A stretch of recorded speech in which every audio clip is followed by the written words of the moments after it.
नमस्कार, बहुत स्वागत आपका। डीडी किसान देख रहे हैं और मैं हूं आपके साथ राधिका चौधरी।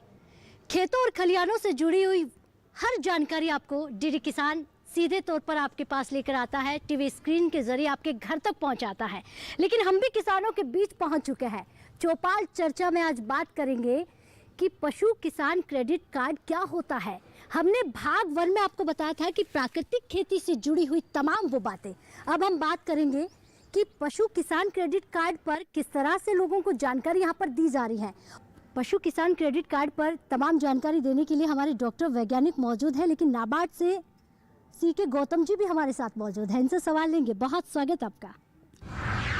मैं सीके गौतम, जिला विकास प्रबंधक नाबार्ड की तरफ से।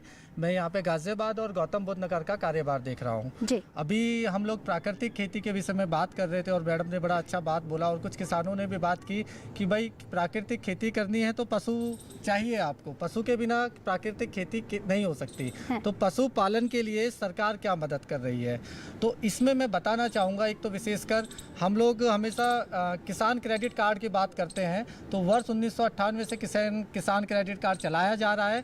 लेकिन अभी भारत सरकार द्वारा, जो कि अभी पहले फसली ऋण के लिए किसान क्रेडिट कार्ड दिया जाता था, अभी उसको भारत सरकार ने पशुपालन के लिए भी लागू कर दिया है। तो ये बहुत अच्छी एक योजना है कि किसानों को पशुपालन के लिए भी सस्ती दरों पर लोन ऋण प्राप्त हो सकता है। और जो हमारे बैंक हैं, चाहे वो कमर्शियल बैंक हैं, ग्रामीण बैंक हैं और सहकारी बैंक हैं, वो उनसे जाके किसान क्रेडिट कार्ड पशुपालन के लिए भी बनवा सकते हैं जी।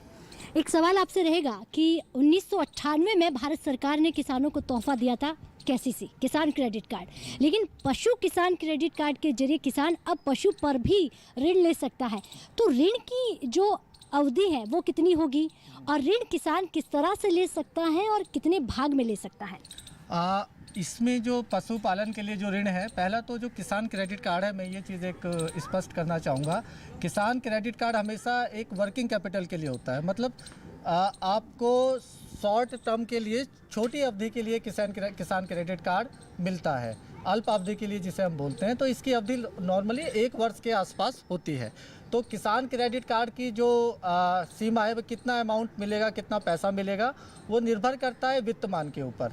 कि किसी भी, जैसे हम फसली ऋण में जो किसान क्रेडिट कार्ड देते हैं, तो हम जो भी फसल उगाते हैं उसका एक वित्तमान निर्धारित किया जाता है जिला स्तरीय तकनीकी समिति द्वारा, जिसमें हमारे तमाम विभागों के एक्सपर्ट होते हैं, किसान भाई भी होते हैं, बैंकर्स होते हैं, और जिलाधिकारी की अध्यक्षता में एक कमेटी बनाई जाती है जिसमें नाबार्ड भी होता है। तो उसमें सभी चीज़ों का एक वित्तमान निर्धारित किया जाता है। इसी तरह से एक वित्तमान पशुपालन के लिए भी निर्धारित किया जाता है, जिसमें हर पशु के लिए, अगर कोई व्यक्ति 1 पशु पालता है या 2 पशु पालता है, तो कितना लोन मिलेगा। जैसे मैं आपको उदाहरण के तौर पे बताऊं, गाजियाबाद में जो वित्तमान है हमारा, 2 पशुओं के लिए 1,20,000 तक आपकी ऋण सीमा तय की जा सकती है। लेकिन ये जो हम लोग ऋण देते हैं, ये पशु खरीदने के लिए नहीं है, पशु पालने के लिए है। जो पशु पालने में जो खर्चा आता है उसके लिए। तो ये बहुत अच्छा एक योजना है, क्योंकि इसमें जो ऋण है इस पे ब्याज की छूट भी होती है। इसमें जो कितने % जो है ब्याज की छूट किसानों को मिलेगी? इसमें देखिए 3 लाख तक का कोई भी आप जो ऋण लेंगे, हमारे जो किसान भाई हैं पशुपालन के लिए, वो आपको 7% पे बैंक देता है। अगर आप उसे समय से चुका देते हैं तो आपको समय से, मतलब एक वर्ष की जो भी अवधि उन्होंने बैंक ने निर्धारित की है, अगर आप उसको समय से चुका देते हैं तो आपको 3% की और ब्याज की छूट मिलती है। तो आपको इफेक्टिवली 4% वार्षिक के तौर पे आपको ऋण मिल जाता है। तो इससे सस्ता ऋण कहीं और नहीं मिलेगा। बहुत ही महत्वपूर्ण जानकारी किसानों को दी जा रही है, लेकिन बहुत शुक्रिया। बैठ जाइए। यहाँ पर डॉक्टर SK मलिक जी भी मौजूद है। आपसे भी यही सवाल होगा कि किसान क्रेडिट कार्ड किसानों के पास आमतौर पर मिल जाता है, लेकिन पशु किसान क्रेडिट कार्ड पिछले वर्ष जब से ये घोषणा हुई है कि अब किसान अपने पशुओं के लिए भी ऋण ले सकता है, तो इसको बनाने के लिए कहाँ से जानकारी जुटाएंगे किसान? जो पशु किसान कार्ड है और इसके साथ ही फिशरीज के लिए भी है, मछली पालन के लिए भी किसान क्रेडिट कार्ड बनाए जा रहे हैं।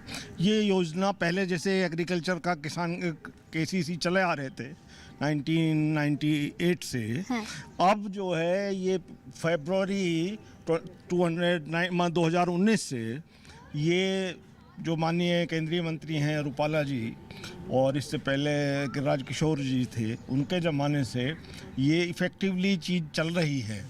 और इसमें किसान को पहले क्या था कि ज़मीन की आवश्यकता थी, लेकिन इस योजना में 1.6 लाख तक जो ऋण है ये बिना किसी कोलेटरल सिक्योरिटी के, ना उसको ज़मीन की गिरवी रखनी है, मात्र अगर उसके पास पशु हैं तो उसको कोई भी जमानत नहीं देनी है, उसको 1.60 तक जो है लोन स्वीकृत हो रहा है। और इसके लिए हमारे डिपार्टमेंट से, पशुपालन विभाग से भी प्रत्येक जो ब्लॉक है और जो उसके अंदर जितने हॉस्पिटल्स हैं वहाँ ब्लॉक लेवल पे वो एक महीने वीकली कैंप लगा रहे हैं। उस कैंप में बैंक के अधिकारी भी मौजूद रहते हैं और हमारे वेटरनरी ऑफिसर्स मौजूद रहते हैं। तो किसान उस कैंप में पहुंचकर अपना वहां फार्म भी अवेलेबल हैं, अपने जो पर्स लेके भैंस जो भी या गाय पाल रहे हैं उसके कागजात ले जाएं, डॉक्टर वहां सर्टिफाई कर देगा और हाथों हाथ उनका केसीसी वहीं जो है एक्सेप्ट कर लिया जाएगा और वो फिर बाद में उसको दे दिया जाएगा। तो ये बहुत अच्छी योजना है, क्योंकि पहले ये होता था कि उसको कुछ ना कुछ मॉर्गेज करना पड़ता था। इसमें 1.6 लाख तक कोई मॉर्गेज की आवश्यकता नहीं है।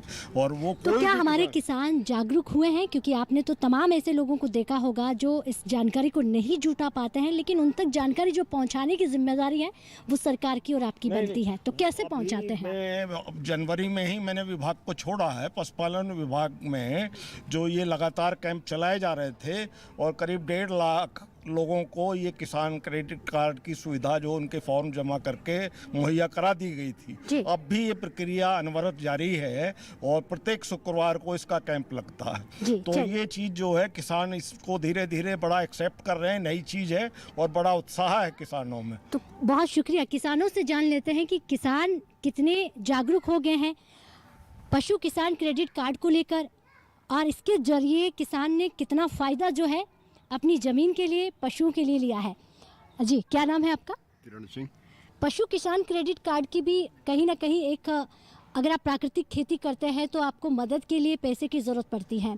किसान क्रेडिट के जरिए आप मदद लेते हैं, लेकिन पशु किसान क्रेडिट के जरिए आप अपने पशुधन पर भी ऋण ले सकते हैं। क्या जानकारी है इसके बारे में आपको? अभी कोई जानकारी नहीं आई हमारे पास। आपने बनवाया है पशु किसान क्रेडिट कार्ड? नहीं बनवाया अभी।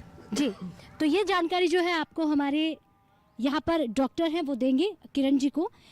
आप बताएंगे कि नाबार्ड से हमारे साथ सीके गौतम जी हैं। कुछ लोगों ने यहाँ पर किसान क्रेडिट कार्ड नहीं बनाया है, लोगों को जानकारी नहीं है, तो वो कहाँ से मिलेगी?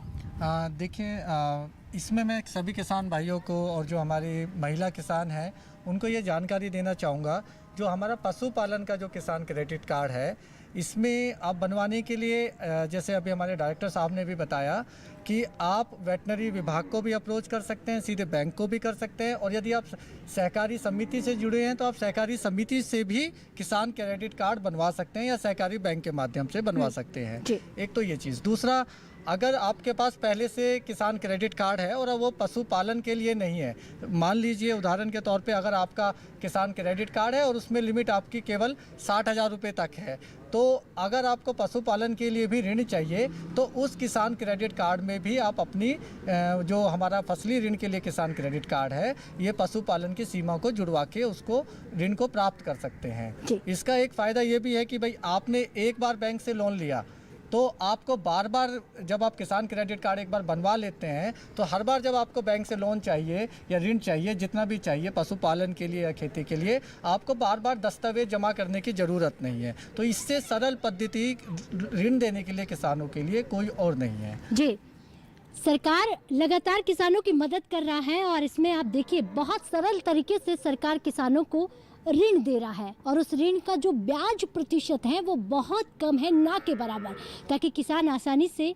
अपनी खेती और अपने पशुधन का पालन कर सके।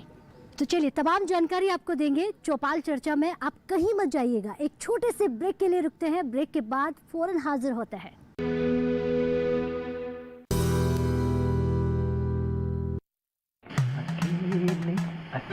अरे वाह भैया, अकेले अकेले। अरे तू भी ले, पर खाएगा कैसे? मैं ऑर्गेनिक खेती की बात कर रहा रे बेटे। अकेले अकेले खेती कब तक करेगा? मतलब गांव में 20-25 किसानों का समूह बना के पंजीकरण करवा ले, फिर सरकारी ट्रेनिंग भी मिलेगी और मुफ्त जैविक बीज खाद भी। फिर पीजीएस ऑर्गेनिक की सरकारी मोहर के साथ तेरी उपज आकर्षक पैक में पहुंचेगी बड़े बाजार तक। अच्छा, हाँ, अरे भाई कहाँ चल दिया? सबको साथ लाने, आमदनी बढ़ाने। तो किसान भाई समझ गए ना, साथ मिलकर ऑर्गेनिक खेती कीजिए, अपनी परंपरा को आगे बढ़ाइए, ज्यादा मुनाफा कमाइए। माटी से प्रेम की परंपरा है परंपरागत खेती।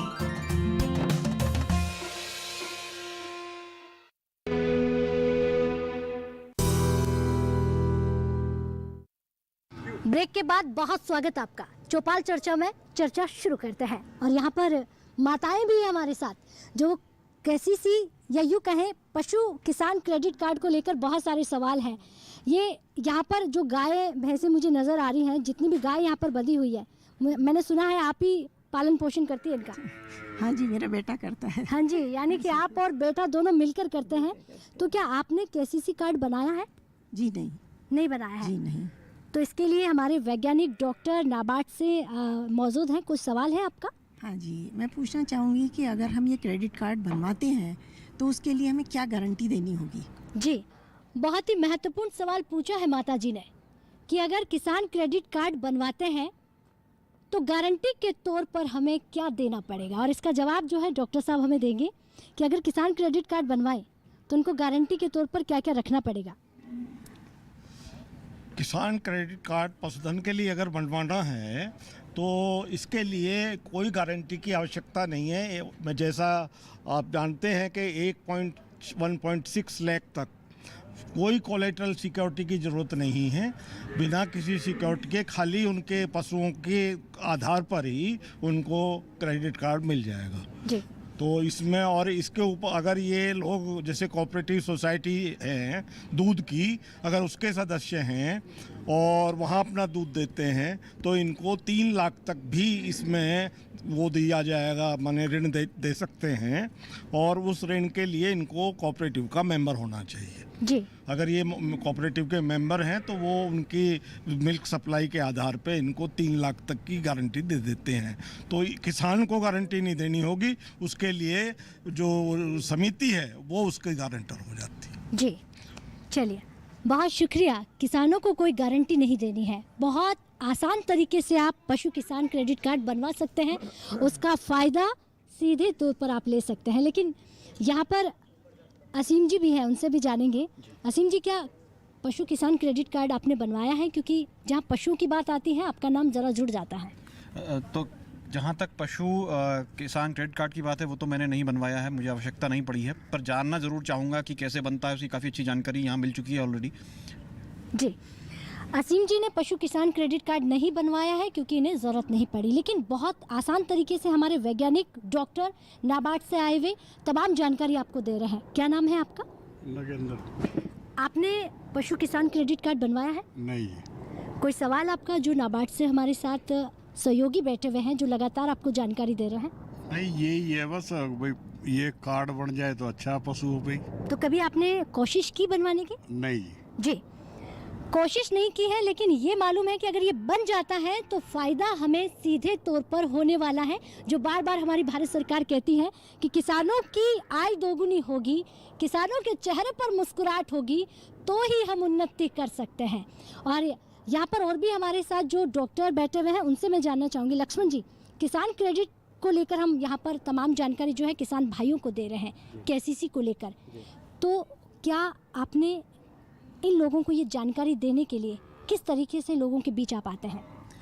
देखिए, फार्मर हमारे जो हॉस्पिटल्स हैं ब्लॉक लेवल पे है या जो भी स्टेट हॉस्पिटल्स हैं वहाँ पे पशुपालक आ सकते हैं और केसीसी से संबंधित जो भी जानकारी हमारे पास उपलब्ध होती है, जो नियम है, जो उनको बैंक की जो शर्तें होती हैं, वो क्या क्या ज़रूरत होती है, तो हम मतलब एक आसान भाषा में पशुपालक को समझा देते हैं और वो अपना फार्म अप्लाई कर सकते हैं। उसके बेसिस पे उनको किसान क्रेडिट कार्ड उपलब्ध हो जाता है। जी, चलिए तो किसान क्रेडिट कार्ड को लेकर तमाम जानकारी जो है चौपाल चर्चा में दी जाती है। पशु किसान क्रेडिट कार्ड को लेकर भी यहाँ पर पिछले वर्ष यानी या कहें गत वर्ष में भी इसको लेकर तमाम जानकारी सरकार के द्वारा किसानों को पहुँचाई गई है।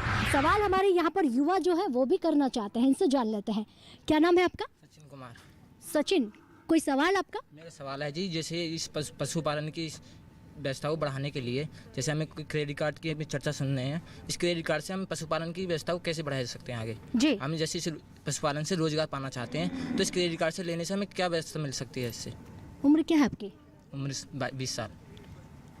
20 साल के युवा भी यही सोच रहे हैं कि पशुपालन से क्या हम भी असीम जी की तरह बहुत बड़ा कारोबार या यूँ कहें बहुत बड़ी उन्नति खुद की कर सकते हैं पशुपालन के जरिए। क्या इसकी सहायता सरकार किस तरह से हमें देगी? जी बिल्कुल, बड़ा अच्छा सवाल पूछा उन्होंने और इस विषय में मैं जानकारी देना चाहूँगा कि भारत सरकार ने आत्मनिर्भर भारत पैकेज की जब घोषणा की थी तो उसमें एक उन्होंने animal husbandry infrastructure development fund का एक घोषणा की थी 15,000 करोड़ की। तो उस AHIDF के तहत आप ऋण ले सकते हैं, उसमें भी आपको ऋण पर 3% की ब्याज की छूट है। तो आप यदि पशुपालन कर रहे हैं और अपना व्यवसाय, जैसे उन्होंने बोला हम अपना व्यवसाय करना चाहते हैं, आप डेयरी लगाना चाहते हैं, आप मिल्क प्रोसेसिंग करना चाहते हैं, पनीर बनाना चाहते हैं, मिल्क की पैकेजिंग करना चाहते हैं, तो आप AHIDF के अंतर्गत ऋण लेकर वो अपना व्यवसाय कर सकते हैं। सस्ती दरों पर आपको ऋण मिल जाएगा और उस पर 3% की ब्याज की छूट अभी आपको मिलेगी जी। एक तो ये चीज़ है। दूसरा, इस विषय में मैं एक और जानकारी देना चाहूँगा, क्योंकि हम लोग परंपरागत खेती की भी बात कर रहे हैं कि भारत सरकार ने एक animal husbandry infrastructure development fund के साथ साथ एग्रीकल्चर इंफ्रास्ट्रक्चर फंड का भी एक घोषणा की, जो अभी क्रियान्वित है हमारे यहाँ पे और हम लोग भी उस पर काफ़ी बड़े स्तर पे उसको कार्यरत हैं, कि जिसमें 1 लाख करोड़ का जो पैकेज भारत सरकार ने एग्रीकल्चर सेक्टर में इंफ्रास्ट्रक्चर को प्रमोट करने के लिए घोषित किया। तो इसमें भी आपको 3% की ब्याज की छूट उपलब्ध है। इसके साथ साथ इसमें आपको क्रेडिट गारंटी, अगर आपके पास गारंटी नहीं है तो उसकी भी सुविधा नाबार्ड के माध्यम से या CGTMSE जो credit guarantee trust micro small enterprises है जो सिडबी के पास मैनेज होता है, उसमें आपको गारंटी मिल सकती है।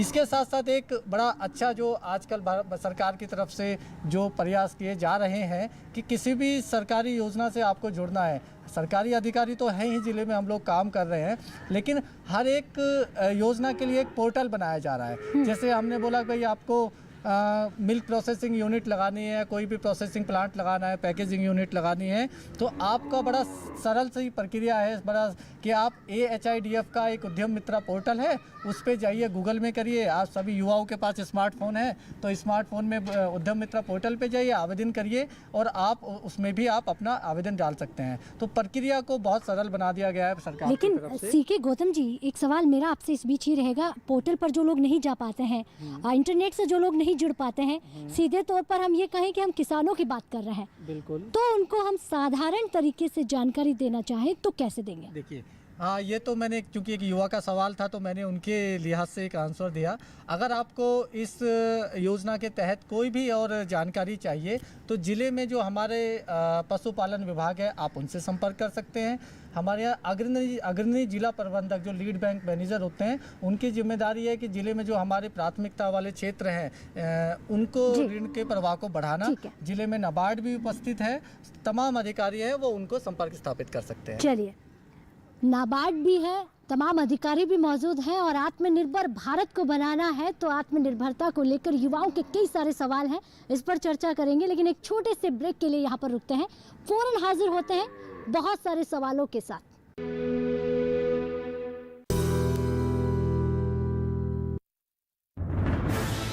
कोरोना वायरस के खतरे से बचते हुए फसल की कटाई, बिक्री, खरीद, नई फसल की जुताई और बुआई सुरक्षित हो सकती है अगर हम लगातार हाथों को साबुन और साफ पानी से नियमित अंतराल पर धोते रहें। नाक, मुंह को मास्क, गमछे या कपड़े से ढक कर रखें। आंख, कान, नाक, मुंह न छुएं। आपस में 2 गज की दूरी बनाए रखें। मास्क और 2 गज की दूरी के मंत्र को अभी हमें छोड़ना नहीं है।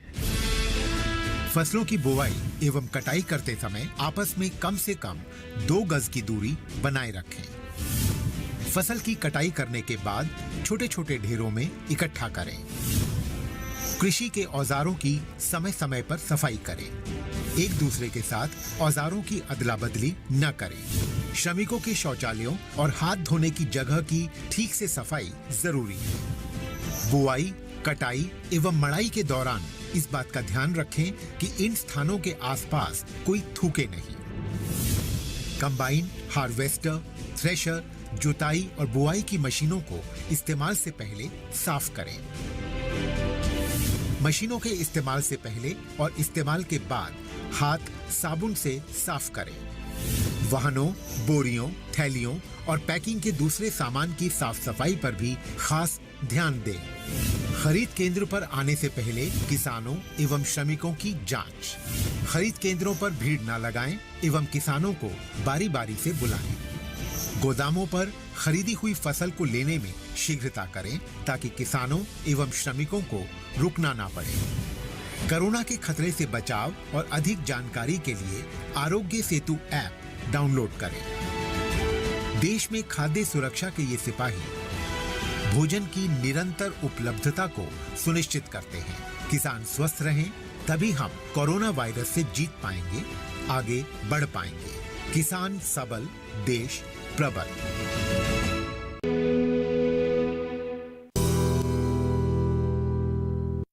ब्रेक के बाद बहुत स्वागत आपका। पशुधन के आर्थिक पक्ष को लेकर भी हम यहाँ पर बात करेंगे, लेकिन एक सवाल आपसे ये रहेगा कि क्यों पशुधन या प्राकृतिक खेती किसान करे, इससे किस तरह से उसको फायदे हो सकते हैं? देखिए, कोई भी प्रोडक्ट आजकल ऑर्गेनिक का ज़माना चल रहा है। केमिकल से हम लोग बहुत ज़्यादा परेशान हो चुके हैं। तो ऑर्गेनिक जैसे प्रोडक्ट, अगर जैसे दूध को ही ले लें तो खेती, जो प्राकृतिक खेती है उसकी इनपुट कॉस्ट बहुत कम हो जाती है। अच्छा। उसमें खाद की ज़रूरत नहीं है, मतलब किसान को मार्केट से यूरिया नहीं लाना है नहीं, कोई भी जो मतलब केमिकल वाले जो खाद है वो किसान को मार्केट नहीं जाके अपना खाद खेती के लिए खुद पैदा कर सकता है। तो पशुपालन जो एक मतलब व्यवसाय है उसकी बहुत बड़ी खूबसूरती ये है कि वो खेती के लिए खाद भी उपलब्ध हो जाता है उससे। जी। दूसरी चीज़ एक और मैं मतलब बताना चाहूँगा कि जो प्राकृतिक खेती का प्रोडक्ट है उसकी कॉस्ट मार्केट में बहुत ज़्यादा है। वो लोग उसको पसंद कर रहे हैं और कुछ भी पे करने को तैयार है। जी, चलिए, बहुत अच्छी जानकारी आपने दी है। डॉक्टर साहब का कहना है कि प्राकृतिक खेती बहुत आसान है, इसकी डिमांड भी है और मुनाफा भी है, लेकिन क्या हमारा जितना मुनाफा किसानों को मिलना चाहिए मिल रहा है या नहीं? तो क्या किसान भाइयों को वो मुनाफा मिलता है जितना डॉक्टर साहब यहाँ पर बता रहे हैं? नहीं, मैं उससे कम ही मिल पाता है। ज़्यादा चाहिए हमें, उसके लिए फ़ायदे पूछना चाहते हैं हम जी, ज़्यादा कैसे मिले। तो सवाल इनका है, आपसे ही जवाब लूँगी मैं, कि मुनाफा मिलता तो है लेकिन मैं अपने मुनाफे को और बढ़ाना चाहता हूँ और ज़्यादा लेना चाहता हूँ, तो क्या करूँ? देखिए, प्राकृतिक खेती से बहुत अच्छा फ़ायदा कमाया जा सकता है। उसके लिए प्राकृतिक प्रोडक्ट जो आपका है उसको मार्केट में ले जाने से पहले जिसको आप उस प्रोडक्ट को देना चाह रहे हैं उसके लिए एक प्रमाण की ज़रूरत होती है कि आपका प्रोडक्ट वाकई ऑर्गेनिक है या नहीं है। तो उसके लिए आप 3 साल तक अगर प्राकृतिक खाद यूज़ कर रहे हैं अपने प्रोडक्ट उसमें खेती में, तो उस प्रोडक्ट के लिए एक सर्टिफिकेट की ज़रूरत पड़ती है कि वो ऑर्गेनिक है या नहीं है।